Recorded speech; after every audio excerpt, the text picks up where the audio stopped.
বাংলাদেশের জনপ্রিয়তার বিচারে যদি বলি, এক নামে আল্লামা দেলোয়ার হোসেন সাঈদী, এক নামে 17 কোটি বাংলাদেশের মানুষ চিনে, চিল্লায় বলো ঠিক কিনা?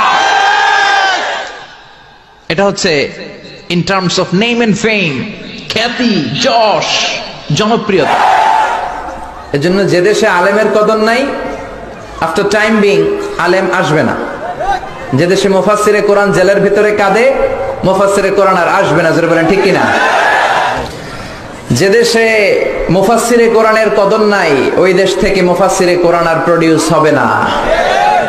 যে দেশে মুফাসসিরে কোরআন কেঁদে কেঁদে সময় কাটায়, ওই দেশে আর এরকম বিশ্ববরেণ্য মুফাসসির আসবে না। জোরে বলেন ঠিক কিনা? মুফাসসির এমন মুফাসসির, মর্যাদার দিক থেকে, ডিগনিটির দিক থেকে, স্ট্যাটাসের দিক থেকে আল্লাহ তাকে এমন জনপ্রিয়তার চূড়ায় নিয়ে গিয়েছেন, যার জনপ্রিয়তার সাথে বাংলার জমিনের কারো জনপ্রিয়তা মিলে না। চিল্লায় বলো ঠিক কিনা?